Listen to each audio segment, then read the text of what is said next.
దేశవ్యాప్తంగా వినాయక చవితి వేడుకలు ఘనంగా ప్రారంభమయ్యాయి. తెలుగు రాష్ట్రాల్లో భక్తులు వివిధ రూపాల్లో గణనాథుడి విగ్రహాలను ప్రతిష్ఠించి ప్రత్యేక పూజలు నిర్వహిస్తున్నారు. అన్ని ప్రాంతాల్లో వినాయక మండపాల్లో స్వామివారి భజన కార్యక్రమాలు నిర్వహిస్తున్నారు. ఇలా చాలామంది గణేశుణ్ణి భక్తి శ్రద్ధలతో కొలుస్తుంటే మరికొన్ని ప్రాంతాల్లో మాత్రం విచిత్రంగా ప్రవర్తిస్తున్నారు. వినాయక చవితి వేడుకల్లో రికార్డింగ్ డ్యాన్సులు చేస్తున్నారు. స్వామివారి ముందే అశ్లీల నృత్యాలు చేస్తూ భక్తుల మనోభావాలు దెబ్బతీస్తున్నారు. గతంలో అనేక సార్లు ఇలాంటి ఘటనలు జరగగా పోలీసులు చర్యలు తీసుకున్నారు. తాజాగా తిరుపతి పట్టణంలోని ఓ ప్రాంతంలో మరోసారి ఈ రికార్డింగ్ డ్యాన్సుల కలకలం చోటు చేసుకుంది. పూర్తి వివరాల్లోకి వెళ్తే తిరుపతి నగరంలోని పలు ప్రాంతాల్లో వినాయకుడి విగ్రహాలు మండపాల్లో కొలువుదీరాయి. ఈ చవితి నవరాత్రుల్లో స్వామివారికి భక్తి శ్రద్ధలతో పూజలు నిర్వహిస్తున్నారు. ఇదే సమయంలో సప్తగిరి నగర్లో ఆటో స్టాండ్ వద్ద వినాయక విగ్రహం ఏర్పాటు చేశారు. ఇక్కడి వినాయక మండపంలో రికార్డింగ్ డ్యాన్సులు చేశారు. కొందరు యువతీ యువకులు అశ్లీల నృత్యాలు చేస్తూ హడావుడి చేశారు. ఇలాంటి నృత్యాలు వినాయక మండపంలో చేయడంపై భక్తులు మండిపడుతున్నారు. వీరిపై చర్యలు తీసుకోవాలని ప్రజలు కూడా కోరుకుంటున్నారు. ఇలా ఏటా జరిగే వినాయక చవితి వేడుకల్లో పలు ప్రాంతాల్లో కొందరు అసభ్య కార్యక్రమాలు చేస్తున్నారు.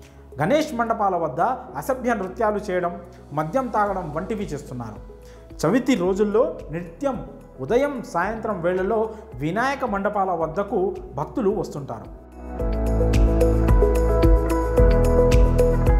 వారికి భక్తిభావం పెంచే కార్యక్రమాలు నిర్వహించాలి.